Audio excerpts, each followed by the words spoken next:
Sriva TV, a unique experience for the whole world.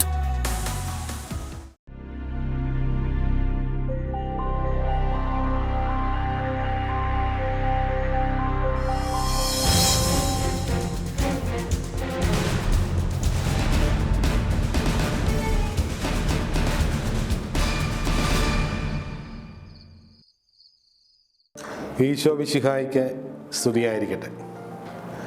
ഈശോയിൽ പ്രിയമുള്ള സഹോദരി സഹോദരന്മാരെ, നമ്മൾ വിശുദ്ധ കുർബാനയെക്കുറിച്ചുള്ള ബൈബിൾ അധിഷ്ഠിതമായ പഠനങ്ങളിലൂടെ കടന്നു പോവുകയാണ്. അപ്പോൾ നമ്മൾ ഇതുവരെയും ചിന്തിച്ചത് പൗലോസ്ലീഹ കൊരിന്ത്യ സഭയ്ക്ക് എഴുതിയ ഒന്നാം ലേഖനത്തിൽ 11-ാം അധ്യായത്തിലെ വചനങ്ങളായിരുന്നു. അപ്പോൾ നമ്മളത് ആ ഒരു ചരിത്രപരമായ അല്ലെങ്കിൽ അതിൻ്റെ ഒരു കാലഘട്ടത്തിൻ്റെ ആ പഴക്കമനുസരിച്ചാണ് നമ്മളത് ക്രമീകരിച്ചിരിക്കുന്നത്. അപ്പോൾ നമ്മൾ ഓൾറെഡി കണ്ടു കഴിഞ്ഞു, AD 57 കൊരിന്ത്യ ലേഖനം എഴുതപ്പെടുക. നമ്മൾ 57 ശേഷം പിന്നീട് വരുന്ന സുവിശേഷങ്ങളിലാണ് പിന്നെ നമ്മൾ കാണുന്നത്. 60 ശേഷമാണ് സുവിശേഷങ്ങളൊക്കെ ക്രോഡീകരിക്കപ്പെടുകയും രചിക്കപ്പെടുകയും ചെയ്യുക. അപ്പോൾ അതുകൊണ്ട് നമ്മൾ എവിടെ നിന്നാണ് സഭയുടെ കുർബാന ആഘോഷം, അതിനെക്കുറിച്ചുള്ള പരാമർശങ്ങളെ കാണുക എന്ന് ചോദിച്ചു കഴിഞ്ഞാൽ, നമ്മൾ ആദിമ സഭയിലെ പെന്തക്കോസ്ത മുതൽ ശ്രീഹന്മാരുടെ നേതൃത്വത്തിൽ ഇസ്രായേൽ ജനം അല്ലെങ്കിൽ പുതിയ സഭ ഒരുമിച്ച് കൂടുമായിരുന്നു. അപ്പോൾ നമ്മൾ ബൈബിളിൽ കാണുന്നുണ്ട്, ഓരോ യാമങ്ങളിലും പ്രാർത്ഥനയ്ക്കായിട്ട് പത്രോസും മറ്റ് ശിഷ്യന്മാരും ദേവാലയത്തിലേക്കോ സിനഗോഗിലേക്കൊക്കെ പോകുന്നതായിട്ട് നമ്മൾ കാണുന്നുണ്ട്. അപ്പോൾ ഇത് നമ്മൾ മനസ്സിലാക്കേണ്ടത് സഭയുടെ ആ ഒരു വളർച്ചയിൽ യഹൂദ പാരമ്പര്യത്തിൻ്റെ കുറേയേറെ നിർണായക ഘടകങ്ങൾ അന്തർലീനമായി കിടപ്പുണ്ട്. അപ്പോൾ അതുകൊണ്ട് വിശുദ്ധ കുർബാനയെക്കുറിച്ച് പഠിക്കുമ്പോഴും ഈ യഹൂദ പാരമ്പര്യത്തിൻ്റെ ചില അവിഭാജ്യമായ ഒഴിവാക്കാൻ പറ്റാത്ത ചില ഘടകങ്ങൾ നമ്മൾ പിന്നീട് വിശകലനം ചെയ്യുന്നുണ്ട്. അത് പിന്നീട് നമ്മൾ വിശദമായിട്ട് പഠിക്കുന്നതാണ്. ഇപ്പോൾ നമ്മൾ മനസ്സിലാക്കേണ്ട ഒരു കാര്യം ഇതാണ്, സഭയുടെ ഈ ചരിത്രപരമായ വികാസത്തിൽ വിശുദ്ധ കുർബാനയുടെ രൂപീകരണവും നൂറ്റാണ്ടുകൾ കൊണ്ട് തന്നെയാണ് നടന്നിട്ടുള്ളത്. അപ്പോൾ നമ്മളിന്ന് കാണുന്ന രൂപത്തിലേക്കും ഭാവത്തിലേക്കും എത്തിച്ചേരുവാൻ നൂറ്റാണ്ടുകൾ തന്നെ വേണ്ടി വന്നു എന്നുള്ളതും നമ്മൾ ഇതിനോട് ചേർത്ത് വായിക്കേണ്ട ഒരു കാര്യമാണ്. അപ്പോൾ അതുകൊണ്ട് വിശുദ്ധ കുർബാന എന്ന് പറയുമ്പോൾ വെറുതെ അപ്പം മുറിക്കുക അല്ലെങ്കിൽ വീഞ്ഞു കൊടുക്കുക എന്നുള്ള ഒരു കർമ്മത്തിൽ മാത്രം അവസാനിക്കുന്നതല്ല. അതിന് പഴയ നിയമ പശ്ചാത്തലവുമായിട്ടുള്ള ഗാഢമായ ബന്ധമുണ്ട്. യഹൂദ പാരമ്പര്യത്തിൽ ബറാക്ക എന്ന് പറയുന്ന ആ പ്രാർത്ഥനയുടെ ആ ഘടനയുമായിട്ട് ഈശോയുടെ കുർബാന സ്ഥാപനത്തിന് ഒത്തിരിയേറെ ബന്ധമുണ്ടായിരുന്നു. അപ്പം അതുകൊണ്ട് അത് നിഷേധിച്ചുകൊണ്ട് നമുക്ക് വിശുദ്ധ കുർബാനയെക്കുറിച്ച് പഠിക്കാൻ പറ്റില്ല. അപ്പം അതുകൊണ്ട് പഴയ നിയമ പശ്ചാത്തലങ്ങളൊക്കെ നിഷേധിക്കുവാൻ വേണ്ടി ശ്രമിക്കുന്ന ആളുകൾ ആടയാഭരണങ്ങളില്ലാത്ത ഒരു വളരെ വികലമായൊരു സ്കെലിട്ടൺ അവതരിപ്പിക്കുവാൻ വേണ്ടിയുള്ള ഒരു ശ്രമമായിട്ട് മാത്രമേ നമുക്കതിനെ കാണാൻ പറ്റുള്ളൂ. അപ്പം അതുകൊണ്ട് ഇതെല്ലാം കൂടെ ചേർത്ത് നമ്മൾ കാണുമ്പോഴാണ് ഒരു ആകർഷകമായ ഒരു അനുഭവവേദ്യമായ ഒരു സ്വർഗീയ അനുഭൂതി പ്രദാനം ചെയ്യുന്ന ഒരു അനുഭവമായിട്ട് വിശുദ്ധ കുർബാന മാറുക. അപ്പോൾ ഇനി നമ്മൾ അതിൻ്റെ വിശദാംശങ്ങളിലേക്ക് പോവുകയാണ്. അപ്പോൾ പിന്നീട് AD 65-നും 70-നും ഇടയിലാണ് മത്തായിയുടെ സുവിശേഷം രചിക്കപ്പെടുക. അപ്പോൾ അത് യഹൂദ സഭയ്ക്ക് വേണ്ടി അല്ലെങ്കിൽ യഹൂദരായ ആളുകൾക്ക് കർത്താവിനെ സ്വീകരിക്കുവാൻ വേണ്ടിയുള്ള ഒരു ആഹ്വാനമാണ് അവിടെ നമ്മൾ കാണുന്നത്. നമ്മൾ കുർബാനയിൽ കാണുന്നുണ്ട്. അപ്പോൾ യൂദയ സഭയിൽ മത്തായി, മർക്കോസ് റോമിലെ ജനതയ്ക്കായി, ലൂക്ക ഈജിപ്തിലെ സഭയിൽ, യോഹന്നാൻ എഫേസൂസിൽ. വളരെ വ്യക്തമായിട്ട് സഭ കൃത്യതയോടുകൂടി തന്നെ പഠിപ്പിക്കുന്ന കാര്യമാണ്. അപ്പോൾ ഇവിടെ നമ്മൾ മനസ്സിലാക്കേണ്ട ഒരു കാര്യം ഇതാണ്, അവിടെ 2 സൂചനകളാണ് മത്തായിയുടെ മർക്കോസിന്റെ സുവിശേഷം 14-ാം അധ്യായം 22-24 വാക്യങ്ങളിൽ കാണുക. ഇതെൻ്റെ ശരീരമാകുന്നു എന്ന് പറയുന്ന ആ ഒരു പദപ്രയോഗമാണ്. ഇനി രണ്ടാമത് ഇവിടെ നമ്മൾ കാണുന്ന മറ്റൊരു പ്രത്യേകത എന്ന് പറയുന്നത്, അവിടെ യഥാർത്ഥത്തിൽ ശ്രീഹന്മാരെ ഈ കുർബാന വീണ്ടും നിങ്ങൾ എൻ്റെ ഓർമ്മയ്ക്കായി ചെയ്യണമെന്ന് പറയുന്ന ആ ഒരു കൽപ്പന അനുസ്മരണം ഇവിടെ ഇല്ല എന്നുള്ളത് മർക്കോസിൻ്റെ ഒരു സവിശേഷതയാണ്. അപ്പോൾ അത് ഒരുപക്ഷെ നമ്മളത് വിട്ടുപോയതാകാം, അല്ലെങ്കിൽ അത് ഒരുപക്ഷെ അതിൻ്റെ ഭാഗമായിട്ട് മാത്രം നമ്മൾ കണ്ടാൽ മതി.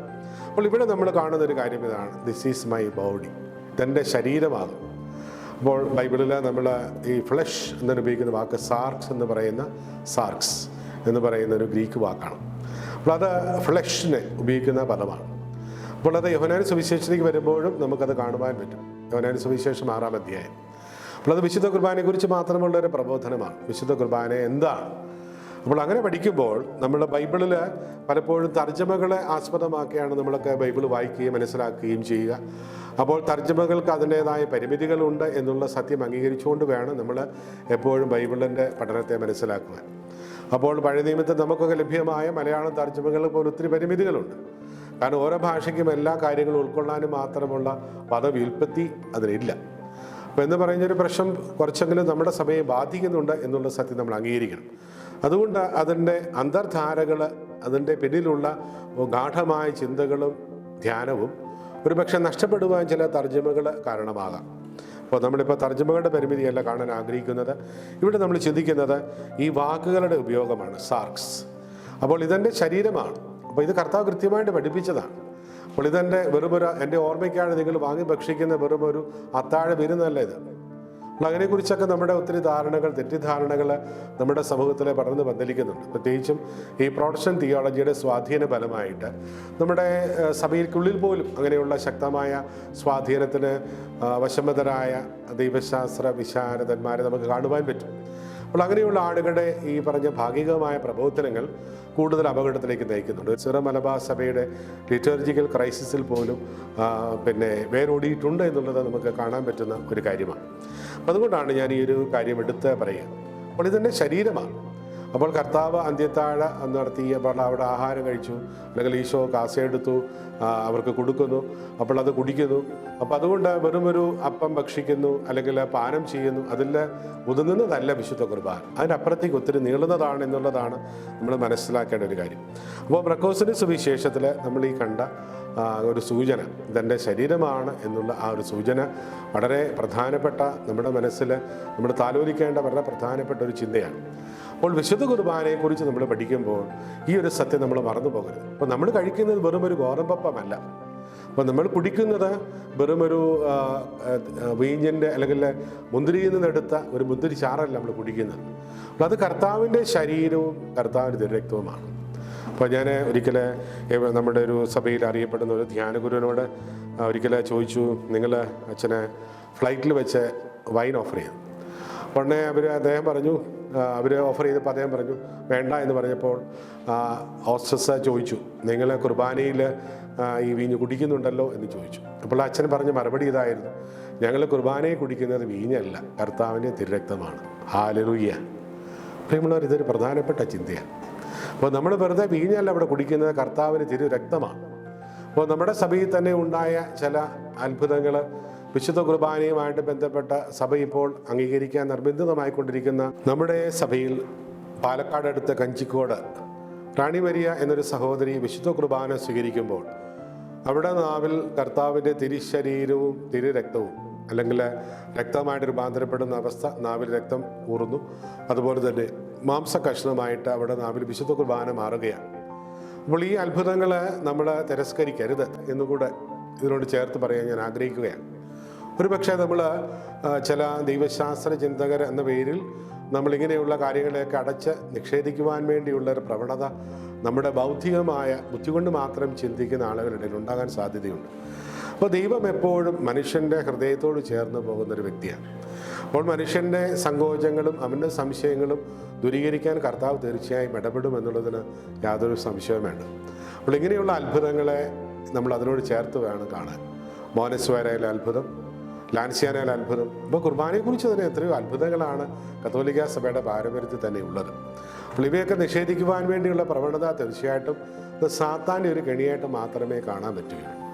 അപ്പോൾ ഈ സംഭവത്തെ നമ്മളൊന്ന് മനസ്സിലാക്കിക്കൊണ്ട് വേണം ഈ സാർക്സ് എന്ന് പറയുന്ന പദപ്രയോഗം മർക്കോസ് എന്തുകൊണ്ട് നടത്തുന്നു എന്നുള്ളതുകൂടെ നമ്മൾ മനസ്സിലാക്കുവാൻ. ഇനി നമ്മൾ ലൂക്കായുടെ സുവിശേഷത്തിലേക്ക് വരികയാണ്. ലൂക്കായുടെ സുവിശേഷത്തിലേക്ക് വരുമ്പോൾ നമ്മൾ കാണുന്ന മറ്റൊരു പ്രത്യേകത എന്ന് പറയുന്നത് AD 70 ലൂക്കായുടെ സുവിശേഷം എഴുതപ്പെടുക. അപ്പോൾ അവിടെ ഒരു സൂചന നമ്മൾ കാണുന്നുണ്ട്, this is my body given for you, നിങ്ങൾക്ക് വേണ്ടി നൽകപ്പെടുന്ന എൻ്റെ ശരീരമാണ് എന്ന് പറയുന്ന ഒരു വിശകലനമാണ് അവിടെ നമ്മൾ കാണുക. അപ്പോൾ മർക്കോസ് അല്പം കൂടി വ്യത്യസ്തമായിട്ട് ആ ഒരു പദപ്രയോഗത്തിന് അല്പം കൂടെ ക്ലാരിറ്റി, വ്യക്തത ഉണ്ടാവുകയാണ്. അപ്പോൾ ഇത് അതുകൊണ്ട് തന്നെയാണ് ഇതിനെ നമ്മൾ ഈ ചരിത്രത്തിൻ്റെ ആ ഒരു കാലഘട്ടത്തിനനുസരിച്ചുള്ള ബൈബിൾ ഭാഗങ്ങൾ നമ്മൾ ആ ക്രമത്തിൽ തന്നെ കാണുവാൻ ശ്രമിക്കുന്നതിൻ്റെ ഉദ്ദേശം ഇത് തന്നെയാണ്. അപ്പോൾ സഭയിൽ വിശുദ്ധ കുർബാന ഉണ്ടാകുന്നത് ഒരു സുപ്രഭാതത്തിൽ അങ്ങനെ പൊട്ടിപ്പുണർന്ന് ഉണ്ടാകുന്നതല്ല. അപ്പോൾ നൂറ്റാണ്ടുകളിലൂടെ സഭയുടെ നിരന്തരമായ പ്രാർത്ഥനയിലൂടെയും പഠനത്തിലൂടെയും ധ്യാനത്തിലൂടെയും പരിശുദ്ധാത്മാവ് കൊടുത്ത ഉൾക്കാഴ്ചകൾ ഉൾച്ചേർത്തുകൊണ്ട് വിശുദ്ധ കുർബാനയ്ക്ക് രൂപവും ഭാവവും കൈവരികയാണ്. അത് കൂടുതൽ എംബലിഷ് ചെയ്യപ്പെടുകയാണ്. അപ്പോൾ കൂടുതൽ സമ്പന്നമാവുകയാണ്. അപ്പോൾ അങ്ങനെയാണ് വിശുദ്ധ കുർബാനയെ നമ്മൾ മനസ്സിലാക്കേണ്ടത്. അപ്പോൾ അതുകൊണ്ട് ബൈബിളിലെ ഏതാനും വാക്കുകൾ വെച്ചുകൊണ്ട് മാത്രം നമ്മൾ ബൈബിളിനെ വിശുദ്ധ കുർബാനയെ വിശകലനം ചെയ്യുന്നത് അപകടകരമാവുന്നതും ഈ ഒരു പശ്ചാത്തലത്തിൽ തന്നെയാണ്. അപ്പോൾ ഇനി നമ്മളിവിടെ കാണുന്ന ഒരു കാര്യമാണ്, ഇത് നിങ്ങൾക്ക് വേണ്ടി നൽകപ്പെടുന്ന ശരീരം. അപ്പോൾ അങ്ങനെയാണ് ലൂക്കായുടെ സുവിശേഷം പറയുക. അത് AD 70 എഴുതപ്പെട്ടതെന്ന് നമുക്കറിയാം. അപ്പോൾ ഒരു 5 വർഷം വ്യത്യാസം വരുമ്പോൾ ആ കാഴ്ചപ്പാടിനുണ്ടാകുന്ന മാറ്റം, അല്ലെങ്കിൽ അത് എന്തുമാത്രം അതിന് വ്യക്തത കൈവരുന്നു എന്നുള്ളത് കൂടെ നമ്മൾ ഇതിനോട് ചേർത്ത് വായിക്കേണ്ട ഒരു കാര്യമാണ്. ഇനി മൂന്നാമത്തേത് അവിടെ നമ്മൾ കാണുന്നത് do this in memory of me, എൻ്റെ ഓർമ്മയ്ക്കായി നിങ്ങൾ ചെയ്യും. അപ്പോൾ അവിടെ കൽപ്പന ആവർത്തിക്കുന്നത് നമ്മൾ കണ്ടു. മർക്കോസിന് സുവിശേഷം അതില്ല. അപ്പോൾ ഇവിടെ മത്തായിയുടെ സുവിശേഷത്തിലേക്ക് വരുമ്പോൾ കൃത്യമായിട്ട് ആ കൽപ്പന അനുസ്മരിക്കപ്പെടുന്നുണ്ട്. ഇതെൻ്റെ ഓർമ്മയ്ക്കായി നിങ്ങൾ ചെയ്യുവിൻ എന്ന് പറയുന്ന ആ കൃത്യമായ കൽപ്പന. അപ്പോൾ ഇത് തന്നെയാണ് പൗലോസ് ശ്ലീഹ പറയുന്നത്. അതായത് എനിക്ക് കർത്താവിൽ നിന്ന് ലഭിച്ച ആ ഒരു പാരമ്പര്യം ഞാൻ നിങ്ങളിലേക്ക് കൈമാറ്റം ചെയ്യുന്നു എന്ന പൗലോസ് ശ്ലീഹ വളരെ വ്യക്തതയോടുകൂടി പറയുമ്പോൾ ഈ ഒരു കൽപ്പനയുടെ അനുസ്മരണം നമുക്കിവിടെ കാണുവാൻ പറ്റും. അപ്പം അതുകൊണ്ട് സഭയുടെ ഈ ഒരു വിശുദ്ധ കുർബാന അർപ്പണത്തിൽ നമുക്കറിയാം, സഭയുടെ പാരമ്പര്യത്തെ നമ്മൾ നോക്കുമ്പോൾ കാണുന്നൊരു കാര്യം ഇതാണ്. സഭയുടെ ആദ്യത്തെ കുർബാന അർപ്പണം എന്ന് പറയുന്നത് പെന്തക്കോസ്ത തിരുനാളിലാണ് സംഭവിക്കുക. അങ്ങനെയാണ് സഭയുടെ പാരമ്പര്യം പറയുക. അപ്പോൾ പെന്തക്കോസ്ത തിരുനാൾ നമ്മൾ പരിശുദ്ധാത്മാവിൻ്റെ ആഗമനമാണ്. അതായത് ആദിമസഭ പരിശുദ്ധ അമ്മയുടെ സാന്നിധ്യത്തിൽ ഒരുപക്ഷെ പത്രോസിൻ്റെ മുഖ്യ കാർമ്മികത്വത്തിൽ വിശുദ്ധ കുർബാന അർപ്പിച്ച ആദ്യ കുർബാന അർപ്പണമായിരുന്നു പെന്തക്കോസ്ത തിരുനാൾ സംഭവിച്ചത്. അപ്പോൾ നമ്മൾ നോക്കുക, എത്രയോ പ്രാധാന്യമുള്ള ഒരു തിരുനാൾ കൂടിയാണ് നമുക്ക് പെന്തക്കോസ്ത തിരുനാൾ. അപ്പോൾ നമ്മൾ പരിശുദ്ധാത്മാഗമനത്തെ കൂടുതൽ അനുസ്മരിക്കുന്നു. പക്ഷേ വിശുദ്ധ കുർബാനയുടെ അർപ്പണവുമായിട്ട് ഇതിന് സഭയുടെ പാരമ്പര്യത്തിൽ ഒരു ബന്ധമുണ്ട് എന്നുള്ളത് കൂടെ നമ്മളിതിനോട് ചേർത്ത് വായിക്കുമ്പോൾ ആ തിരുനാളിൻ്റെ പ്രാധാന്യം ദൂരവും വ്യക്തമായിട്ട് തിരികുകയാണ്. അപ്പോൾ ഇത് നമ്മുടെ മനസ്സിലേക്ക് ഒന്ന് കൊണ്ടുവരേണ്ട ഒരു ചിന്തയാണ്. അതുകൊണ്ടാണ് ഞാനിത് സൂചിപ്പിച്ചത്. അപ്പോൾ ഇനി നമ്മൾ അടുത്ത് കടന്നു പോകുന്നത് മത്തായിയുടെ സുവിശേഷം, അതായത് AD 75 ശേഷമാണ് മത്തായിയുടെ സുവിശേഷം എഴുതപ്പെടുക. നമ്മൾ നേരത്തെ ചിന്തിച്ചതുപോലെ യഹൂദരായ ആളുകളെ, ഓഡിയൻസിനെ ലക്ഷ്യം വെച്ചുകൊണ്ടുള്ള ശൈലികളും പദപ്രയോഗങ്ങളും ഏറ്റവും അധികം പഴയ നിയമ ഉദ്ധരണികളുള്ളതും മത്തായിയുടെ സുവിശേഷത്തിലാണ്. അതായത് വരാൻ പോകുന്ന രക്ഷകനായ മിശിഹ ഈശോ തന്നെയാണ് എന്ന് വചനത്തിലൂടെ പഴയ നിയമത്തിലൂടെ സാക്ഷ്യപ്പെടുത്തുന്ന പ്രവചനങ്ങളുടെ പൂർത്തീകരണം എന്ന രീതിയിലാണ് മത്തായി സുവിശേഷകൻ ഈശോയെ അവതരിപ്പിക്കുക. അപ്പോൾ അതുകൊണ്ട് വിശുദ്ധ കുർബാന അർപ്പണവും ആ ഒരു പശ്ചാത്തലത്തിൽ തന്നെയാണ് നമ്മൾ കാണേണ്ടത്. പഴയ നിയമത്തിനെക്കുറിച്ച് നമ്മൾ വളരെ വിശദമായിട്ട് പിന്നീട് പഠിക്കുന്നുണ്ട്. അതുകൊണ്ട് ആ ഭാഗത്തേക്ക് ഞാനിപ്പോൾ കടന്നു പോകുന്നില്ല. അപ്പോൾ അവിടെയും ആവർത്തിക്കുന്ന കാര്യം ഇതാണ്, ദിസ് ഈസ് മൈ ബോഡി, ഇതെൻ്റെ ശരീരമാകുന്നു. അതുപോലെ തന്നെ നമ്മൾ വീണ്ടും കാണുന്നു, ഇതെൻ്റെ ഓർമ്മയ്ക്കായി ചെയ്യുവൻ എന്നുള്ള ആ കൽപ്പന ഇവിടെയും ആവർത്തിക്കപ്പെടുന്നുണ്ട്. അപ്പോൾ അതിന് ഇച്ചിരി ഒരു മിഴിവുണ്ടാവുകയാണ്. അപ്പോൾ അവിടെ ആ ഒരു റിപ്പീറ്റ് കമാൻഡ്, അല്ലെങ്കിൽ അത് അനുവർത്തിക്കുവാൻ വേണ്ടിയുള്ള ആ ഒരു ആഹ്വാനം അല്പം കൂടെ വ്യക്തമായിട്ട് നമുക്കിവിടെ കാണുവാൻ സാധിക്കുകയാണ്. ഇനി അതുപോലെ തന്നെ അവിടെ രക്തത്തിനെ കുറിച്ച് പറയുമ്പോൾ, അപ്പോൾ അനേകർക്ക് വേണ്ടി ചിന്തപ്പെട്ട രക്തം എന്നാണ് പറയുക. അനേകർക്ക് വേണ്ടി ചിന്തപ്പെട്ട രക്തം, അതുകൂടാതെ ഒരു വ്യക്തത കൂടെ അവിടെ വരുന്നുണ്ട്. എന്തിനു വേണ്ടിയാണ് ചിന്തപ്പെട്ടത്? അനേകരുടെ പാപമോചനത്തിന് വേണ്ടി. ഹല്ലേലൂയ. അപ്പോൾ ലോകത്തിൻ്റെ പാപമോചനത്തിനായി ചിന്തപ്പെട്ട രക്തമാണ് വിശുദ്ധ കുർബാന. അതിലൂടെ നമ്മൾ സ്വീകരിക്കുന്ന തിരുരക്തമെന്ന് നമ്മൾ തിരിച്ചറിയണം. അപ്പോൾ ലോകത്തിന് മുഴുവൻ വേണ്ടി ചിന്തപ്പെട്ട അവിടുത്തെ തിരുരക്തം, കാൽവരി മലയിൽ ഈശോ എന്നേക്കുമായി അർപ്പിച്ച ആ പരമമായ യാഗം, ഏകബലി. ആ ഏകബലിയിലൂടെയാണ് മനുഷ്യരക്ഷ നമുക്ക് സ്വന്തമായത്. അപ്പോൾ അതുകൊണ്ട് തന്നെ കർത്താവിൻ്റെ മരണത്തെ തിരസ്കരിക്കുവാനും തമസ്കരിക്കുവാനുമുള്ള ചില വ്യക്തികൾ കർത്താവിൻ്റെ മരണത്തെ നാടകമായിട്ട് ആളുകളുടെ മുമ്പിൽ അവതരിപ്പിക്കാനുള്ള ശ്രമം പല കോണുകളിൽ നിന്നും ഉണ്ടാകും, നമുക്കറിയാവുന്ന കാര്യമാണ്. അപ്പോൾ വളരെ വ്യക്തമായിട്ട് കർത്താവ് മരിച്ചതിനെക്കുറിച്ച് ബൈബിളിൽ പറയുന്നു. അപ്പോൾ ആ സമയത്ത് എന്തൊക്കെ സംഭവിച്ചു എന്നുള്ളത് വളരെ വ്യക്തമായിട്ട് ബൈബിൾ പറയുന്നുണ്ട്. അപ്പോൾ ഇതിനെല്ലാം കണ്ണടിച്ച് ഇരുട്ടാക്കിയിട്ട് ഒരുപക്ഷെ യുവനായുടെ അത്ഭുതത്തിൻ്റെ പശ്ചാത്തലത്തിൽ കർത്താവിൻ്റെ മരണത്തെ വ്യാഖ്യാനിക്കാൻ ശ്രമിക്കുന്നതൊക്കെ വളരെ വികലമായ ഒരു ശൈലിയാണ്. അപ്പോൾ സഭയെ ആക്രമിക്കാൻ വേണ്ടി ശത്രുക്കൾ ഇതുപോലെയുള്ള ആയുധങ്ങൾ ഉപയോഗിക്കുമ്പോൾ അതിനെ തിരിച്ച് കൗണ്ടർ ക്വസ്റ്റ്യൻ ചെയ്യുവാൻ വേണ്ടിയുള്ള ആഴമായ അറിവ് നമുക്കില്ലാതെ പോകുന്നത് കൊണ്ടാണ് പലപ്പോഴും നമ്മുടെ ആളുകൾ തെറ്റിദ്ധരിക്കപ്പെട്ട ഇങ്ങനെയുള്ള ചില കൂടാരങ്ങളിൽ ചെന്ന് ചേരുക. അപ്പോൾ നമ്മൾ തിരിച്ചറിയേണ്ട ഒരു കാര്യമാണ്. അതുകൊണ്ട് ലോകത്തിൻ്റെ പാപത്തിന് വേണ്ടി മനുഷ്യപുത്രൻ നമുക്ക് വേണ്ടി ബലിയായി കാൽവരി മലയിലെ കുരിശിൽ. അപ്പോൾ കർത്താവ് വിശുദ്ധ കുർബാന സ്ഥാപിച്ചുവെങ്കിലും വിശുദ്ധ കുർബാനയായിട്ട് മാറിയത് കാൽവരിമലയിലെ കുരിശിലെ ബലിയിലൂടെയാണ്. അപ്പോൾ നമ്മൾ അത് തിരിച്ചറിയേണ്ടത് പ്രധാനപ്പെട്ട ഒരു കാര്യമാണ്. അതുകൊണ്ട് കർത്താവിൻ്റെ കാൽവരി മലയിലെ ആ ഒരു കുരിശുമരണം, ക്രൂശാരോഹണം എന്ന് പറയുന്നത് നമ്മുടെ വിശ്വാസത്തിന് മുഴുവൻ കേന്ദ്രബിന്ദുവാണ്. അപ്പോൾ നമ്മുടെ ഒരു പക്ഷേ ക്രൂശ് രൂപത്തിന് കൊടുക്കുന്ന പ്രാധാന്യമൊക്കെ സഭയിൽ പിന്നീട് വന്നു എങ്കിൽ പോലും അതിനൊക്കെ പിന്നിൽ മനുഷ്യൻ്റെ ഈ ഒരു ചിന്ത, അതായത് കർത്താവ് എനിക്ക് വേണ്ടി പീഡകൾ സഹിച്ചു, കുരിശിൽ തൂങ്ങി മരിച്ചു, അപ്പോൾ എൻ്റെ പാപങ്ങൾക്ക് വേണ്ടിയാണെന്ന് ചിന്തിക്കുവാനും ഒക്കെ അവനെ ധ്യാനിക്കുവാനും പ്രേരിപ്പിക്കുന്ന ഒരു ഘടകമാണ്. അപ്പം അതുകൊണ്ട് അതിനെ നമ്മൾ ആ രീതിയിൽ മനസ്സിലാക്കുക, ആദരിക്കുക, അതിന് സംശയമൊന്നുമില്ല. അപ്പോൾ അതിനെ നമ്മൾ ഇകഴ്ത്തുകയോ കുറ്റപ്പെടുത്തുകയോ ചെയ്യുന്നത് തീർച്ചയായിട്ടും ദൈവനിന്ദയാണെന്ന് കൂടെ പറയുവാൻ ഞാൻ ആഗ്രഹിക്കുകയാണ്. അപ്പം അത് നമ്മുടെ ഉള്ളിൽ നമ്മളൊന്ന് താലോലിക്കുന്നത്, ഈ ഒരു ചിന്ത മനസ്സിൽ താലോലിക്കുന്നത് എപ്പോഴും ഉത്തമമായിരിക്കും. ഇനി നമ്മളിവിടെ കാണുന്ന മറ്റൊരു പ്രധാനപ്പെട്ട ചിന്ത എന്ന് പറയുന്നത്, ഇനി മത്തായിയുടെ സുവിശേഷത്തിലും മർക്കോസിൻ്റെ സുവിശേഷത്തിലും അവിടെ ഒരു സൂചന കൂടെ നൽകുന്നുണ്ട്. അതായത് ബ്ലഡ് ഓഫ് ദ കവനന്റ്, ഉടമ്പടിയുടെ രക്തമാണ് എന്ന് പറയുന്ന ഒരു പദപ്രയോഗം മത്തായിയുടെ സുവിശേഷത്തിലും മർക്കോസിൻ്റെ സുവിശേഷത്തിലും നമ്മൾ സവിശേഷമായിട്ട് കാണുന്നുണ്ട്. അപ്പോൾ എന്താണ് ഈ ഉടമ്പടി? അതായത് പഴയ നിയമത്തിലെ ഇസ്രായേൽ ജനം ദൈവജനവുമായ, അല്ലെങ്കിൽ ദൈവത്തിൻ്റെ കഹാൽ യാഹ്വേ, ദൈവത്തിൻ്റെ സ്വന്തം ജനമായി ഇസ്രായേൽ ജനത്തെ തിരഞ്ഞെടുത്തതിന് ശേഷം അപ്പോൾ അവിടെ ഇസ്രായേൽ ജനവുമായിട്ട് കർത്താവ് ഒരു ഉടമ്പടി സ്ഥാപിക്കുന്നുണ്ട്, യാഹ്വേ. അത് നമ്മുടെ പുറപ്പാട് പുസ്തകം 22-ാം അധ്യായം 15-ാം വാക്യത്തിൽ കാണുന്ന ഒരു കാര്യമാണ്. അപ്പോൾ അവിടെ ഈ ഉടമ്പടിയുടെ ഭാഗമായിട്ട് ബലിയർപ്പിക്കപ്പെട്ട മൃഗത്തിൻ്റെ രക്തം എടുത്ത് ജനത്തിൻ്റെ മേൽ തളിക്കുന്ന ഒരു കാര്യം നമ്മളവിടെ കാണുന്നുണ്ട്. മോശ അത് ചെയ്യുന്നുണ്ട്. അപ്പോൾ മോശ ഒരു പുരോഹിതൻ എന്ന നിലയിൽ പുരോഹിത ധർമ്മമാണ് അവിടെ അനുഷ്ഠിച്ചത് എന്ന് നമുക്കറിയാവുന്ന കാര്യമാണ്. അപ്പോൾ ഈ ഉടമ്പടിയുടെ പ്രതീകമായിട്ടാണ് ജനത്തിൻ്റെ മേലെ ആ രക്തം തളിച്ചിരുന്നത്. അപ്പോൾ അത് നമ്മൾ കാണുന്ന ഒരു പ്രധാനപ്പെട്ട കാര്യമാണ്. ഇനി അതുകൂടാതെ ഇസ്രായേൽ ജനം ദൈവത്തിൻ്റെ വചനം ശ്രവിച്ചതിന് ശേഷം ഇസ്രായേൽ ജനം ഏകസ്വരത്തിൽ ദൈവവചനത്തിന് പ്രത്യുത്തരിക്കുന്നുണ്ട്. അതായത് ഞങ്ങളുള്ള കാലത്തോളം അവിടുത്തെ വചനങ്ങൾ പൂർണ്ണമായി അനുസരിച്ചു കൊള്ളാമെന്ന് പറയുന്ന ആ ഒരു വാഗ്ദാനം ഇസ്രായേൽ ജനം അവിടെ നടത്തുന്നുണ്ട്. ഇതും കൂടെ നമ്മളെ ചേർത്ത് വേണം വായിക്കുവാൻ. അതായത് പുറപ്പാട് പുസ്തകം 24-ാം അധ്യായം 7-8 വചനങ്ങൾ നമ്മൾ കാണുന്നുണ്ട്. അതിനു മുമ്പ് നമ്മൾ കാണുന്ന പശ്ചാത്തലം ഇതാണ്. ഇസ്രായേൽ ജനം ഈ ഉടമ്പടിയുടെ ദൈവവചനത്തോട് പ്രത്യുത്തരിക്കുന്ന ആ ഒരു പ്രതികരണം ഉണ്ടാകുന്നതിന് മുമ്പ് നിയമഗ്രന്ഥം മുഴുവൻ വായിക്കപ്പെട്ടു. അതാണ് പ്രത്യേകത. അപ്പോൾ നിയമഗ്രന്ഥം മുഴുവൻ ഇസ്രായേൽ ജനത്തിന് മുമ്പിൽ വായിക്കപ്പെടുന്നു. അത് വായിച്ച് മുഴുവൻ കേട്ടതിന് ശേഷമാണ് ഇസ്രായേൽ ജനം പ്രത്യുത്തരിക്കുന്നത്. അപ്പോൾ നമ്മുടെ കുർബാനയിൽ ഈ വചന ശുശ്രൂഷ എന്നൊക്കെ പറയുന്നതിൻ്റെ പശ്ചാത്തലം ഇതാണ്. അപ്പോൾ അവിടെ ദൈവത്തിൻ്റെ വചനം വ്യാഖ്യാനിച്ചു കൊടുക്കുന്നു. അപ്പോൾ അവിടെ വെള്ളം ചേർക്കാനോ മായം ചേർക്കുവാനോ വൈദികന ഭാവനകൾ കൂട്ടിച്ചേർക്കുവാൻ വേണ്ടിയല്ല. അപ്പോൾ സഭയ്ക്ക് തനതായൊരു പാരമ്പര്യമുണ്ട്. സഭയിലെ സഭാപിതാക്കന്മാരിലൂടെ പിന്തുടർന്നു പോരുന്നൊരു പ്രബോധന ശൈലിയുണ്ട്. അപ്പോൾ ആ പ്രബോധന ശൈലികളെ ആഴത്തിൽ പഠിക്കുമ്പോൾ നമുക്ക് തീർച്ചയായിട്ടും മനസ്സിലാക്കും നമ്മുടെ പരിമിതികൾ എന്തുമാത്രമുണ്ട് എന്ന്. അപ്പോൾ അതേസമയം ഒരു കണ്ടിന്യൂവിറ്റി ഉണ്ട്. അപ്പോൾ സഭയുടെ പ്രബോധനങ്ങളെല്ലാം പഠിച്ചു കഴിഞ്ഞാൽ നമുക്ക് ഈ ഒരു ശൈലി കാണുവാൻ പറ്റും. ആദ്യം ബൈബിള്, അതിനുശേഷം സഭാപിതാക്കന്മാർ, പിന്നെ സഭയുടെ കൗൺസിലുകൾ എന്ത് പറയുന്നു, അപ്പോൾ അതങ്ങനെയാണ് മാർപ്പാപ്പന്മാർ എന്ത് പറയുന്നു, അല്ലെങ്കിൽ സഭാപിതാക്കന്മാർ എന്ത് പറയുന്നു, ഈ രീതിയിലാണ് നമ്മൾ അവതരിപ്പിക്കുക.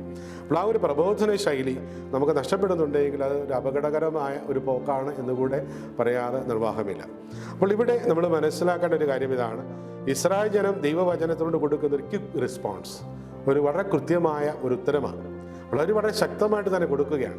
ഞങ്ങൾ കർത്താവിൻ്റെ വചനം പാലിച്ചു കൊള്ളാം എന്ന് പറയുന്ന ആ ഒരു വാഗ്ദാനം. അപ്പോൾ യഥാർത്ഥത്തിൽ വചനവ്യാഖ്യാനം നടത്തുമ്പോൾ നമ്മുടെ ആളുകളുടെ മൂഡോ അല്ലെങ്കിൽ അവർക്ക് ഹർട്ടാവുക എന്നൊക്കെ പറഞ്ഞ രീതിയിൽ പാശ്ചാത്യ ലോകങ്ങളിലെ ഒത്തിരി സംഭവങ്ങൾ, നിയന്ത്രണങ്ങളുണ്ട്. അപ്പോൾ മനുഷ്യനെ അവൻ്റെ മനസ്സിനെ മുറിപ്പെടുത്തുന്ന രീതിയിലുള്ള കാര്യങ്ങൾ പറയുവാൻ പാടില്ല. പ്രിയമുള്ളവരെന്ന് ചിന്തിച്ച് നോക്കിയേ. എന്നാലും നമുക്ക് ഭാരതത്തിൽ ആ ഒരു അപകടമില്ല എന്നുള്ളത് വളരെ സന്തോഷകരമായൊരു കാര്യമാണ്. നമുക്ക് ഭാരതത്തിൽ തീർച്ചയായിട്ടും പ്രഘോഷണം നടത്തുക. അപ്പോൾ നടത്തുമ്പോൾ മനുഷ്യൻ്റെ കുറവുകളെ, പോരായ്മകളെ ചൂണ്ടിക്കാണിക്കുമ്പോൾ ഇത് സ്വീകരിക്കുവാനുള്ള ഹൃദയവിശാലം നമുക്കുണ്ടാവണം. അപ്പോൾ എനിക്ക് തെറ്റുപറ്റാം, അപ്പോൾ ആ തെറ്റുപറ്റും, ഞാനൊരു മനുഷ്യനാണ് എന്നുള്ള സത്യം അംഗീകരിക്കുക. അതായത് മനുഷ്യനെ മുറിപ്പെടും എന്ന രീതിയിൽ അബോർഷനെയൊക്കെ ന്യായീകരിക്കുന്ന ഒരു പാശ്ചാത്യ ചിന്തയുടെ ശൈലികൾ നമ്മുടെ സഭയിലില്ല എന്നുള്ളത് ഒരു സന്തോഷകരമായ കാര്യമാണ്. അപ്പോൾ ഇത് നമ്മൾ ഈ ഒരു ഭാഗമായിട്ട് ചേർത്താണ് വായിക്കേണ്ടത്. അപ്പോൾ നമ്മളൊരു പക്ഷേ ഭാരതത്തിൽ നമ്മൾ സുവിശേഷ പ്രഘോഷണം ചെയ്യുമ്പോൾ നമുക്കുള്ള അത്രയും സ്വാതന്ത്ര്യം പാശ്ചാത്യ രാജ്യങ്ങളിൽ ഇല്ല എന്നുള്ള കാര്യം കൊണ്ട് നമ്മൾ ഇതിനോട് ചേർത്ത് വായിക്കേണ്ട ഒരു കാര്യമാണ്. അപ്പോൾ നമ്മൾ യഥാർത്ഥത്തിൽ ഒരു ഭാരതീയനായിരിക്കുന്നത് നമ്മൾ അഭിമാനിക്കണം. കാരണം നമുക്കതുപോലെ പ്രഘോഷിക്കുവാനും അത് ഒരുപക്ഷെ ഹൃദയത്തിൽ കൊള്ളുന്ന രീതിയിൽ, ഹൃദയത്തെ തറയ്ക്കുന്ന രീതിയിൽ, മനസ്സിലെ മുറിവുകൾ ഉണ്ടാക്കുന്ന രീതിയിൽ ഒരുപക്ഷെ പ്രഘോഷിക്കാൻ നമുക്ക് സാധിക്കുന്നുണ്ട് എന്നുള്ളത് ഒരു അത്ഭുതമായിട്ട് തന്നെ നമ്മൾ കാണുക. ദൈവത്തിന് നന്ദി പറയാം. അപ്പോൾ നമ്മുടെ കോൺസ്റ്റിറ്റ്യൂഷനൊക്കെ നൽകുന്ന ആ ഒരു അഭിപ്രായ സ്വാതന്ത്ര്യം, അത് തുറന്നു പറയുവാനുള്ള, പഠിപ്പിക്കുവാനുള്ള സ്വാതന്ത്ര്യം, ഇതൊക്കെ ഇത് നിഷേധിക്കപ്പെടുവാൻ വേണ്ടിയുള്ള ഗൂഢതന്ത്രങ്ങളുമൊക്കെ പിറകിൽ മെനയപ്പെടുമ്പോൾ അത് ഏതൊരു അപകടത്തിലേക്കാണ് പോകാൻ സാധ്യതയുള്ളതെന്നും, അപ്പം അതുകൊണ്ട് ഇന്ന് മതപ്രചാരണം തന്നെ ഒരു തെറ്റാണ് എന്ന രീതിയിലേക്ക് ചില നിയമങ്ങളൊക്കെ ചില സംസ്ഥാനങ്ങൾ പാസ്സാക്കി എടുക്കുമ്പോൾ അതിൻ്റെ അപകടം കൂടെ നമ്മൾ മുന്നിൽ കാണേണ്ടതായിട്ടുണ്ട്. അപ്പോൾ പാശ്ചാത്യ നാടുകളിൽ സംഭവിച്ച അതേ പരാജയം ഒരുപക്ഷെ വചനം പ്രഘോഷിക്കാൻ പറ്റാത്ത, അതായത് വചനം പ്രഘോഷിച്ച് കഴിയുമ്പോൾ അവരുടെ മനസ്സിന് മുറിവേൽക്കണം. അതാണ് വചനത്തിൻ്റെ ശൈലി. ഇരുതലവാടിനേക്കാൾ മൂർച്ചയുള്ളതല്ലേ വചനം. അപ്പോൾ ആ വചനം കേൾക്കുമ്പോൾ സ്വാഭാവികമായിട്ടും അവരുടെ മനസ്സിൽ അവർക്ക് കുറ്റബോധം ഉണ്ടാവണം, അവർക്ക് തെറ്റുപറ്റിയെന്നൊരു തോന്നലുണ്ടാവണം. അതിൽ നിന്നുമാണ് മാനസാന്തരം ഉണ്ടാവുക. അപ്പം അതുകൊണ്ട് പ്രിയമുള്ള സഹോദരീ സഹോദരന്മാരെ, നമ്മുടെ തമ്പുരാന് നന്ദി പറയുക. നമ്മുടെ ഇന്ത്യൻ കോൺസ്റ്റിറ്റ്യൂഷൻ നമുക്ക് നൽകുന്ന ആ ഒരു സ്വാതന്ത്ര്യത്തെ ഓർത്ത് നമുക്ക് ദൈവത്തിന് നന്ദി പറയാം. അതിനൊരു കോട്ടം കൂടാതെ ഇനിയും അഭംഗം പാലിക്കപ്പെടട്ടെ എന്നുള്ളത് നമ്മൾ ഇനി വരുന്ന ആളുകളിൽ ശക്തമായിട്ട് പ്രാർത്ഥിക്കേണ്ട ഒരു നിയോഗം കൂടിയാണെന്ന് കൂടെ ഞാൻ ഇതിനോട് ചേർത്ത് പറയാൻ ആഗ്രഹിക്കുകയാണ്. ഇനി ജെറമിയ പ്രവാചകന്റെ പുസ്തകം 31-ാം അധ്യായം 31-ാം തിരുവചനത്തിൽ നമ്മളിങ്ങനെ കാണുന്നുണ്ട്.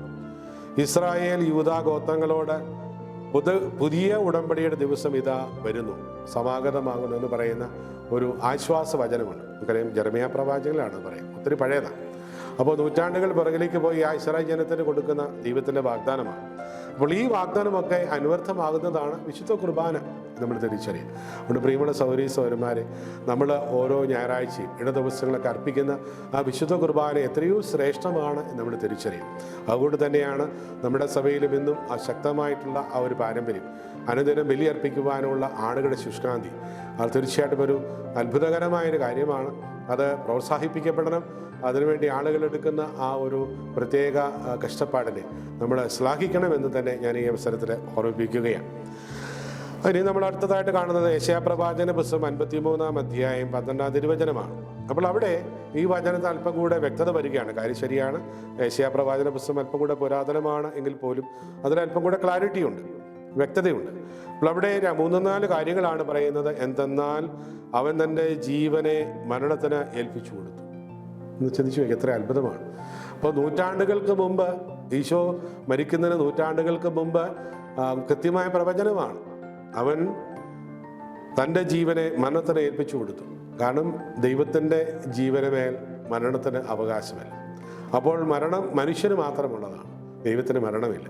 അപ്പം അതുകൊണ്ട് ഈ മരണമില്ലാത്ത ദൈവം മനുഷ്യത്വത്തിലുള്ള മരണത്തെ ഏറ്റെടുത്തുകൊണ്ട് തന്നെ അതിന് വിധേയമാക്കിക്കൊണ്ട് ആ മരണത്തെ താൽക്കാലികമായി അംഗീകരിക്കുന്നു എന്നുള്ളതാണ്. അതുകൊണ്ടാണ് പൗലോസ്ലീഹ പറയുന്നത്, മരണമേ നിന്റെ ദംശനം എവിടെ? മനസ്സിലാകുന്നുണ്ടോ? പ്രിയമുള്ളവർ, നമ്മൾ തിരിച്ചറിയണം. അപ്പോൾ ഈ മരണത്തിൻ്റെ പ്രത്യേകത ഇതാണ്. അത് നമ്മൾ അറിഞ്ഞുകൊണ്ട് വേണം, അത് മനസ്സിലാക്കിക്കൊണ്ട് വേണം നമ്മൾ വിശുദ്ധ കുർബാനയിൽ പങ്കെടുക്കുവാൻ. ഇനി അവൻ പാപികളുടെ കൂടെ എണ്ണപ്പെട്ടു. സത്യമാണ്, ഈശോയുടെ 2 വശങ്ങളിലും ഉണ്ടായത് 2 കള്ളന്മാരാണ്. അപ്പോൾ അവരുടെ കൂടെ അവൻ എണ്ണപ്പെട്ടു. ജനതകളുടെ പാപഭാരം അവൻ വഹിച്ചു. ഇസ്രായേൽ ജനത്തിൻ്റെ പാപപരിഹാര ബലിയൊക്കെ നമുക്കറിയാവുന്നതാണ്. അവിടെ ആ കുഞ്ഞാട് വഹിക്കുന്നത് ഇസ്രായേൽ ജനത്തിൻ്റെ പാപമായിരുന്നു എന്നുള്ള സങ്കല്പങ്ങളൊക്കെ ഇതിൻ്റെ പശ്ചാത്തലത്തിൽ നമുക്ക് കാണുവാൻ പറ്റും.